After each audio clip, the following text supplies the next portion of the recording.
Hi, I'm Gary. Welcome to my channel. Welcome back if you've been here before. Today, I'm looking at the elegant Mercedes Type 320 W142 Cabrio B in 1/35th scale from ICM. If you like the show, please remember to subscribe, get notified of all my new videos, and give it the imperial thumbs up on the like button below. Let's move on then with a look at the box. So here's the box of the Type 320 Cabrio B. Very nice it is too. Nice sort of street scene, give you a bit of inspiration maybe for a diorama. It's 1/35th scale, as we know from here, and the product code is 35543. On this long side here, we have links to ICM's website and so on. We have the note that it's the Cabrio B with the soft top unfolded, as indeed it is. There are decals with license plates from various regions of Germany, the 30s and 40s, which means you could use it for a World War II diorama as well. And the length, 141 millimeters long, 44 millimeters high, and has 150 parts. Awful lot of those are going to be in the underside and engine and things like that. On the other long side are 5 suggested schemes. These are probably the cars for which they have the number plates. So 5 different schemes. And it says here for adult collectors age 14 and over, because there are some very small parts included in the kit. Okay, let's have a look and see what you get inside the box for your money. As with all ICM kits, pretty much, the shiny bit is a top lid that covers an inside box, and it's really nice, secure, strong cardboard box which has a front flap and a top opening.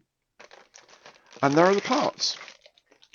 Big cellophane bag with all the parts in, as you can see. So another couple of bags inside, one for tyres, one for the clear parts. We'll have a look at all the bits and pieces in a minute.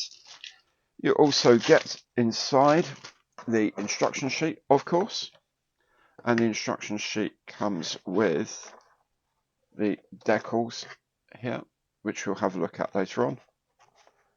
Interestingly, this one doesn't come with an advert for their colour range, which is unusual. But anyway, let's have a look and see all these different bits and pieces in a bit more detail.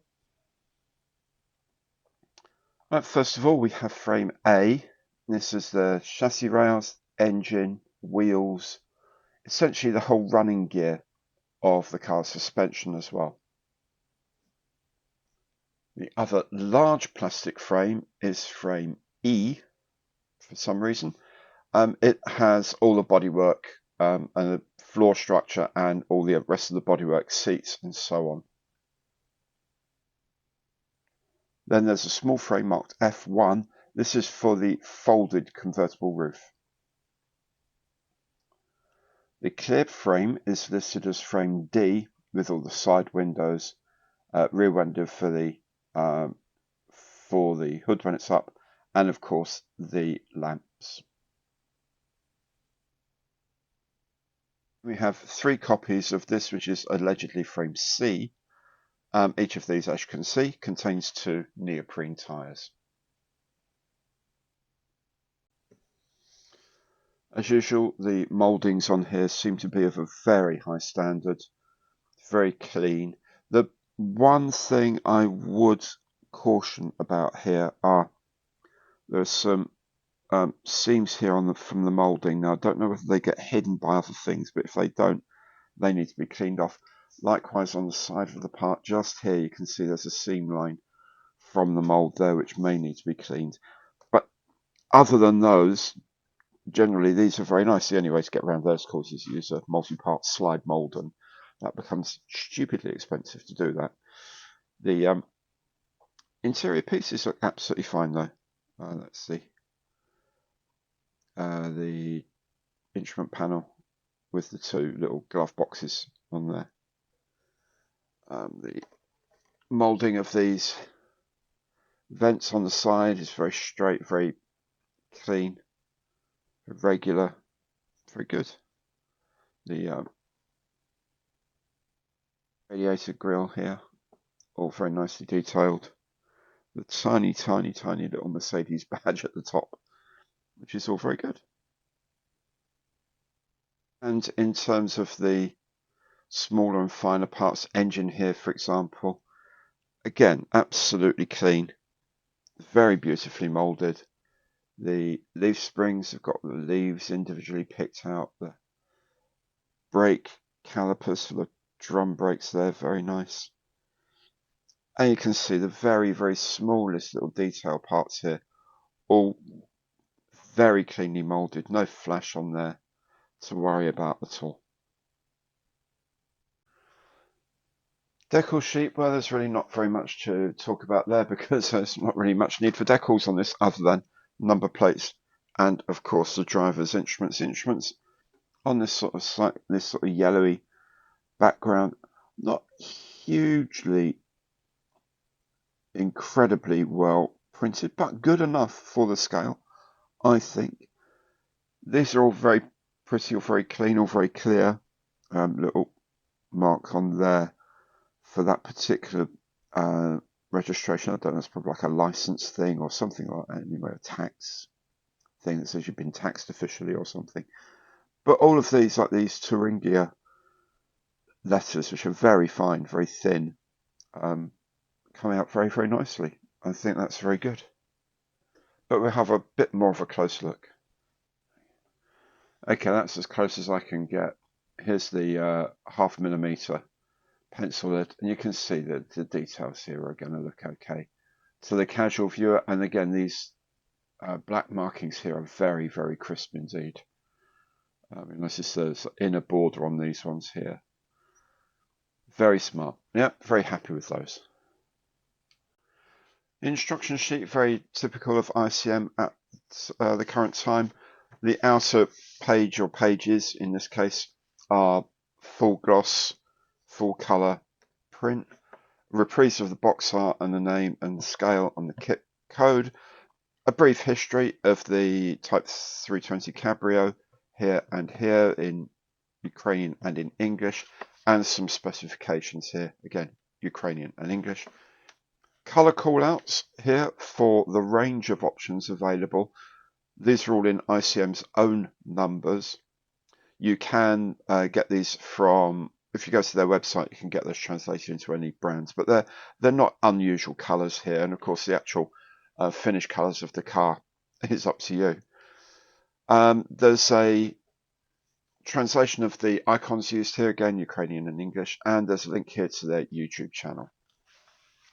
On the inside, we have the part maps, and you can see there's only a couple of parts that are not being used. These are probably to do with the roof when the roof is up, as opposed to folded as it is here. And then we're into instructions, and we start off with building the engine. The engine's not enormously structural on this, so if you're not going to have the hood open at all, you could miss out most of this. I mean, you build the basic block of the engine and the sump maybe, and essentially the rest you can probably get away with not building, especially if you're on a diorama base where you can't see underneath the car. But otherwise, I'm going to put it all in just because it's there and because I like building them.